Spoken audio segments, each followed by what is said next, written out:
Hello friends, welcome to our channel. Please subscribe our channel for latest updates. మనకైతే ఈరోజు United India insurance company LTD ఇందులో వచ్చేసి మనకి భారీ నోటిఫికేషన్ అయితే రిలీజ్ అవ్వడం జరిగింది. ఇది వచ్చేసి మన గవర్నమెంట్ ఇన్సూరెన్స్ సంస్థని.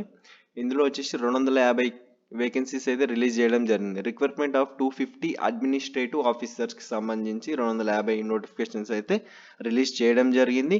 ఇది వచ్చేసి మనకి 8 జనవరి 2024 ఈ రోజు రిలీజ్ అవ్వడం జరిగింది. ఇది వచ్చేసి owned by government of India, గవర్నమెంట్కి సంబంధించిన సంస్థ ఇది. ఇందులో 250 వేకెన్సీస్ రిలీజ్ చేయడం జరిగింది. ఇందులో ఎస్సీ క్యాండిడేట్స్కి వచ్చేసి మనకి 37 ఇవ్వడం జరిగింది, ఎస్టీ క్యాండిడేట్స్కి 20, OBC 67, EWS 24, UR unreserved category 102. Total వచ్చేసి 250 వేకెన్సీస్ అయితే ఇందులో మనకి రావడం జరిగింది. ఇక్కడ 4% అయితే బెంచ్ మార్క్ డిజబిలిటీ పర్సన్స్కి అయితే 4% ఇవ్వడం జరిగింది రిజర్వేషన్.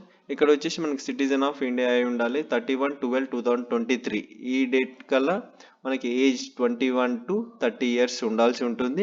1/1/1994 to 31/12/2002 ఈ మధ్యలో ఉన్న డేట్ ఆఫ్ బర్త్ వాళ్ళు ఎవరైనా అప్లై చేసుకోవచ్చు. దీనికి వచ్చేసి ఎడ్యుకేషన్ క్వాలిఫికేషన్ చూసుకుంటే మనకి డిగ్రీ విత్ 60% మార్క్స్ అయితే వచ్చి ఉండాలి. అదర్ పర్సన్స్కి 55% ఆఫ్ ఎస్సీ ఎస్టీ కేటగిరీ వాళ్ళకైతే 55% వస్తే సరిపోతుంది. అదర్ పర్సన్స్కి వచ్చేసి 60% కంపల్సరీ వచ్చి ఉండాలి. అండ్ సర్టిఫికేట్స్ కూడా కంపల్సరీ ఉండాల్సి ఉంటుంది.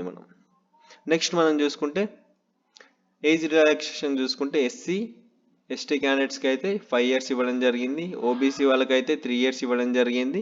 పర్సన్ విత్ బెంచ్ మార్క్ డిజబిలిటీ పర్సన్స్కి అయితే 10 years అయితే మనకి ఏజ్ రిలాక్సేషన్ అయితే ఇవ్వడం జరిగింది.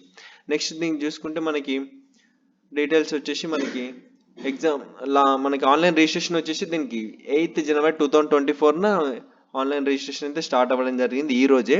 లాస్ట్ డేట్ వచ్చేసి మనకి 23 జనవరి 2024న లాస్ట్ డేట్ అయితే ఇవ్వడం జరిగింది. పేమెంట్ కూడా ఆ రోజే లాస్ట్ డేట్ ఉండడం జరుగుతుంది. 10 days బిఫోర్ మీకు టెస్ట్ ఎప్పుడు ఫిబ్రవరిలో అయితే టెస్ట్ కండక్ట్ చేయడం జరుగుతుంది. దానికన్నా 10 days బిఫోరే మీకు కాల్ లెటర్స్ అయితే రావడం జరుగుతుంది. మీ వెబ్సైట్లో అయితే పొందుపరచడం జరుగుతుంది. అక్కడ నుంచి డౌన్లోడ్ చేసుకోవచ్చు. మనం ఎగ్జామినేషన్ ఫీ వచ్చేసి దీనికి మనం అప్లై చేసుకునేటప్పుడు అప్లికేషన్ ఫీ వచ్చేసి 1000 రూపీస్ అయితే ఉండడం జరుగుతుంది. ఎస్సీ ఎస్టీ పీడబ్ల్యూబీడి ఈ క్యాండిడేట్స్కి వచ్చేసి 1000 rupees. SC ST persons with benchmark మార్క్ డిజబిలిటీ పర్సన్స్కి వచ్చేసి 250 రూపీస్ అయితే ఛార్జ్ చేయడం జరుగుతుంది. Plus GST as applicable. ఇక్కడ నెక్స్ట్ వచ్చేసి మనకి చూసుకుంటే డీటెయిల్స్ ఎగ్జామినేషన్ సిలబస్ తీసుకుంటే మనకి రీజనింగ్ ఇవ్వడం జరుగుతుంది, ఇంగ్లీష్ లాంగ్వేజ్ ఇవ్వడం జరుగుతుంది, క్వాంటిటేటివ్ యాప్టిట్యూడ్ ఇవ్వడం జరుగుతుంది, general awareness with special reference to financial sector and computer literacy. ఇందులో వచ్చేసి మొత్తం రీజనింగ్లో 50, ఇంగ్లీష్లో 40, క్వాంటిటేటివ్లో 50, జనరల్ అవేర్నెస్లో 40, కంప్యూటర్ లిటరసీలో 20. టోటల్ వచ్చి మనకి 200 క్వశ్చన్స్, 200 మార్క్స్కి 200 మార్క్స్ ఉండడం జరుగుతుంది. టోటల్ అవర్స్ వచ్చేసి 2 hours అయితే టైం కేటాయించడం జరుగుతుంది దీంట్లో. నెక్స్ట్ చూసుకుంటే మనకి డీటెయిల్స్ డౌన్లోడింగ్ కాల్ లెటర్స్ ఇంతే పైన చెప్పాను కదా. కాల్ లెటర్స్ అయితే మీకు వెబ్సైట్లో పెట్టడం జరుగుతుంది. వెబ్సైట్ వచ్చేసి ఇదే uiic.co.in. ఈ వెబ్సైట్లో అయితే మీకు పొందుపరచడం జరుగుతుంది. అండ్ మీరు ఎగ్జామినేషన్ సెంటర్కి వెళ్తేప్పుడు ఏదన్నా ఒక ఐడెంటిటీ ప్రూఫ్ అయితే తీసుకొని వెళ్ళాల్సి ఉంటుంది. పాన్ కార్డ్ అయినా, డ్రైవింగ్ లైసెన్స్ అయినా, పాస్పోర్ట్ అయినా, ఆధార్ కార్డ్ అయినా, ఓటర్ ఐడి అయినా ఏదన్నా ఒకటి తీసుకొని వెళ్ళాల్సి ఉంటుంది. Application form and hall ticket తీసుకొని వెళ్ళాల్సి ఉంటుంది. అండ్ ఇంటర్వ్యూ కండక్ట్ చేయడం జరుగుతుంది. ఎగ్జామ్లో కూడా క్వాలిఫై అయిన వాళ్ళకి ఇంటర్వ్యూ అయితే కండక్ట్ చేయడం జరుగుతుంది. నెక్స్ట్ వచ్చేసి మనకి దీంట్లో వచ్చేసి శాలరీ అయితే 88,000 శాలరీ అయితే ఉండడం జరుగుతుంది. మొత్తం అలవెన్సెస్ అన్ని కలుపుకొని సెంట్రల్ గవర్నమెంట్వి అన్ని అలవెన్సెస్ కలుపుకొని మనకి 88,000 శాలరీ అయితే రావడం జరుగుతుంది ఇందులో. ఇదైతే చాలా పెద్ద అమౌంట్. నెక్స్ట్ వచ్చేసి దీనికి ఎలా అప్లై చేసుకోవాలంటే ఫస్ట్ అప్లికేషన్ రిజిస్ట్రేషన్ చేసుకోవాల్సి ఉంటుంది. దాని తర్వాత ఫీ పే చేయాల్సి ఉంటుంది. దాని తర్వాత scan and uploads documents scan చేసుకోవాలి అండ్ అప్లోడ్ చేయాల్సి ఉంటుంది. ఆ డాక్యుమెంట్ స్కాన్ అండ్ అప్లోడ్ కూడా మనం ఇందులో చూద్దాం. ఏ డాక్యుమెంట్ ఎంతలా స్కాన్ చేసి ఎలా అప్లోడ్ చేయాలనేది ఇప్పుడు ఈ వీడియోలో మనం చర్చించుకుందాం. ఇక్కడ చూసుకుంటే మనకి ఫోటోగ్రాఫ్ అండ్ ఇమేజ్ వచ్చేసి మనకి 20 KB to 50 KB photo, passport size photo. Background అయితే ఏదైనా ప్లెయిన్గా ఉండాలి, కలరు డిఫరెంట్ స్పెట్స్ పెట్టుకొని అయితే ఉండొద్దు, ప్లెయిన్గా ఉండాలి. 20 KB to 50 KBలో ఉంటే సరిపోతుంది ఇది. పాస్పోర్ట్ సైజ్ ఫోటో వచ్చేసి. నెక్స్ట్ సిగ్నేచర్ వచ్చేసి మనకి 10 KB టు 20 KBలో ఉండాలి. బ్లాక్ ఇంక్ పెన్లో మాత్రమే పెట్టాల్సి ఉంటుంది వైట్ పేపర్ పైన. అది స్కాన్ చేసుకొని మనం అప్లోడ్ చేయాల్సి ఉంటుంది. నెక్స్ట్ వచ్చేసి మనకి లెఫ్ట్ థంబ్ ఇంప్రెషన్ కూడా అప్లోడ్ చేయాల్సి ఉంటుంది. జేపీజే ఫైల్ అప్లోడ్ చేయాలి. సిగ్నేచర్ అండ్ ఫోటో ఇది కూడా జేపీజేనే. ఇది 20 KB టు 50 KBలో ఉండాల్సి ఉంటుంది. ఇది వచ్చేసి మనకి వైట్ పేపర్ పైన with black or blue ink తోటి మనం థంబ్ ఇంప్రెషన్ వేసి అది అప్లోడ్ చేయాలి. స్కాన్ చేసి నీట్గా క్రాప్ చేసుకొని అప్లోడ్ చేయాల్సి ఉంటుంది. హ్యాండ్ రైట్ అండ్ డిక్లరేషన్ ఇది కూడా మనకి హ్యాండ్ రైట్ డిక్లరేషన్ వచ్చేసి వైట్ పేపర్ తీసుకొని దానిపైన మన హ్యాండ్ రైట్ డిక్లరేషన్ అయితే రాయాల్సి ఉంటుంది. రాసి దాన్ని అప్లోడ్ చేయాల్సి ఉంటుంది క్రాప్ చేసి. దీని సైజ్ వచ్చేసి మనకి 50 KB టు 100 KB లోపల ఉండాల్సి ఉంటుంది. జేపీజే ఫార్మేట్లో ఉంటే సరిపోతుంది. నెక్స్ట్ వచ్చేసి మనకి స్కాన్ ద డాక్యుమెంట్స్ వచ్చేసి అన్ని 200 DPIలో రిజల్యూషన్ పెట్టేసి క్లారిటీగా ఉండాల్సి ఉంటుంది. మీ డాక్యుమెంట్ ఎలా ఉందో అలానే స్కాన్ చేసి అప్లోడ్ చేయాల్సి ఉంటుంది. అన్ని ఒరిజినల్ డాక్యుమెంట్స్ పెట్టి స్కాన్ చేసి అప్లోడ్ చేసి అందులో పెట్టండి. జిరాక్స్ కాపీస్ పెట్టి అయితే అప్లోడ్ చేయకాకండి. రిజెక్ట్ అయ్యే అవకాశాలు అయితే ఎక్కువ ఉండాల్సి ఉంటుంది. నెక్స్ట్ వచ్చేసి మనకి ఇందులో అయితే దీనికి కంప్యూటర్ నాలెడ్జ్ కూడా ఉండాల్సి ఉంటుంది. ఇందులో మనకి సెలెక్ట్ అవ్వాలంటే మనం అప్లికేషన్ చేసేటప్పుడు కంపల్సరీ మీరు ఒకవేళ ఎగ్జామ్లో పాస్ అయినా మిమ్మల్ని సెలెక్ట్ చేయాలంటే working knowledge of computer is a must. Computer knowledge అయితే కంపల్సరీ ఉండాల్సి ఉంటుంది. నెక్స్ట్ వచ్చేసి మనకి ఎగ్జామ్ సెంటర్స్ వచ్చేసి మనకి ఆంధ్రప్రదేశ్లో వచ్చేసి చీరాల, శ్రీకాకుళం, గుంటూరు, కడప, కర్నూలు, నెల్లూరు, రాజమండ్రి, విజయవాడ, విశాఖపట్నం, తిరుపతి, కాకినాడ, చిత్తూరు, ఏలూరు, విజయనగరం ఇవ్వడం జరిగింది. తెలంగాణలో వచ్చేసి తెలంగాణలో మనకి హైదరాబాద్, రంగారెడ్డి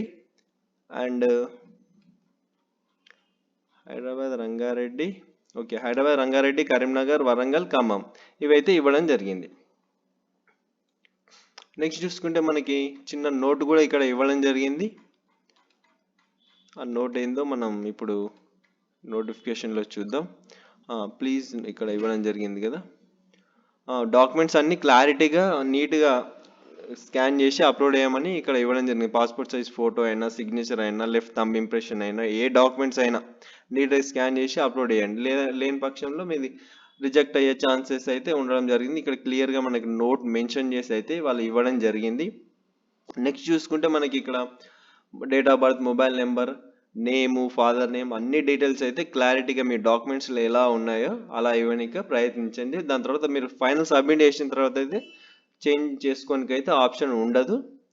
ఇక్కడ వీలైతే క్లియర్గా ఎక్స్ప్లెయిన్ చేయడం కూడా జరిగింది. ఇక్కడ మనకి change modifications will be allowed after submission of the online application. No change. మనకి సబ్మిట్ చేసిన తర్వాత అయితే చేంజ్ చేసుకోనికి అయితే ఆప్షన్ ఉండదు. ఫస్టే మీరు డీటెయిల్స్ అన్నీ మీ 10th సర్టిఫికేట్లో ఎలా ఉన్నాయో అలా మాత్రమే ఎంటర్ చేసుకోండి డీటెయిల్స్. ఈ అప్లికేషన్ నోటిఫికేషన్ వీడియో వచ్చేసి అయితే ఇంతే. ఇది రిజిస్ట్రేషన్ ఎలా అయ్యాలో ఇప్పుడు చూద్దాం మనం. ఇక్కడ వెబ్సైట్ వచ్చేసి uiic.co.in. ఈ వెబ్సైట్ వచ్చేసి ఇది మనకి ఇక్కడ పైన స్క్రోల్ అవుతుంది కదా, రిక్వైర్మెంట్ ఆఫ్ అడ్మినిస్ట్రేటివ్ ఆఫీసర్స్ 2024. దీనిపైన క్లిక్ చేయండి. దీనిపైన క్లిక్ చేస్తే మీకు ఇలా ఓపెన్ అవ్వడం జరుగుతుంది. ఇక్కడ అప్లై ఆన్లైన్ ఉంది కదా, అప్లై ఆన్లైన్ పైన క్లిక్ చేయండి. క్లిక్ చేస్తే మీకు ఇక్కడ click here for new registration ఉంది కదా, దీనిపైన క్లిక్ చేయండి. దీనిపైన క్లిక్ చేస్తే మీకు ఇలా రావడం జరుగుతుంది. డీటెయిల్స్, నేము, మీ full name, mobile number, mail ID ఈ డీటెయిల్స్ అడగడం జరుగుతుంది బేసిక్ ఇన్ఫోలో. నెక్స్ట్ దాని తర్వాత ఫోటో, సిగ్నేచర్ అడగడం జరుగుతుంది. అవి అప్లోడ్ చేయండి. దాని తర్వాత డీటెయిల్స్ అడగడం జరుగుతుంది. ప్రివ్యూ తీసుకుని అన్ని కరెక్ట్ ఉన్న తర్వాత అప్లోడ్ చేసిన తర్వాత మీకు పేమెంట్ మొత్తం 6 స్టెప్స్ ఉండడం జరుగుతుంది రిజిస్ట్రేషన్లో. ఇది అయిపోయిన తర్వాత సబ్మిట్ చేయండి. పేమెంట్ అయిన తర్వాత సబ్మిట్ చేసిన తర్వాత మీకు సబ్మిట్ అవ్వడం జరుగుతుంది. రిజిస్ట్రేషన్ నెంబర్ అండ్ పాస్వర్డ్ అయితే జనరేట్ అవ్వడం జరుగుతుంది. రిజిస్ట్రేషన్ నెంబర్, పాస్వర్డ్ వచ్చిన తర్వాత మీరు సేమ్ మళ్ళీ ఇక్కడ వచ్చి అప్లై ఆన్లైన్ పైన క్లిక్ చేసి లాగిన్ ఐడి, మీ రిజిస్ట్రేషన్ ఐడి, పాస్వర్డ్ ఎంటర్ చేసి సెక్యూరిటీ కోడ్ ఎంటర్ చేసి సబ్మిట్ చేయండి. సబ్మిట్ చేసి మీకు లాగిన్ అవ్వడం జరుగుతుంది. లాగిన్ అయిన తర్వాత మీరు ఏ పోస్టులు ఇవ్వబడ్డా ఆ పోస్ట్లో సెలెక్ట్ చేసుకుని అప్లై చేసుకుని డీటెయిల్స్ అన్ని చెక్ చేసుకుని సబ్మిట్ చేయండి. సబ్మిట్ చేసిన తర్వాత మీకు డౌన్లోడ్ అప్లికేషన్ ఫామ్ సబ్మిటెడ్ అయిపోతుంది కాబట్టి డౌన్లోడ్ చేసుకొని దాన్ని ప్రింట్ తీసుకొని సేవ్ చేసి పెట్టుకోండి. మీకు రిజిస్ట్రేషన్ అండ్ లాగిన్ అండ్ ఇప్పుడు నోటిఫికేషన్ పడ్డది కదా, దానికి అప్లై చేసుకోవడం అయితే సింపుల్గానే ఉంటుంది. మీరు చేస్తుంటే మీకు అర్థమవుతుంటుంది. మొబైల్లో కూడా వేసుకోవచ్చు. అండ్ స్కాన్ చేసిన డాక్యుమెంట్స్ అయితే నీట్గా క్రాప్ చేసుకొని దానికి ఎంత సైజు కావాలో పర్టికులర్గా మనం నోటిఫికేషన్లో చెప్పినాం కదా, పర్టికులర్ ఎంత సైజు కావాలో అంత సైజు తీసి రెడీగా మీరు రీసెర్చ్ చేసి పెట్టుకోండి. మొబైల్ అప్లై చేసుకుంటుంటే చేసుకోండి. నెక్స్ట్ వచ్చేసి ఈ వీడియోకి సంబంధించిన డీటెయిల్స్ అయితే ఇదే. ఈ వీడియో మీకు నచ్చినట్టయితే లైక్ చేయండి, షేర్ చేయండి, కామెంట్ చేయండి, సబ్స్క్రైబ్ చేసుకోవడం మాత్రం మర్చిపోకండి.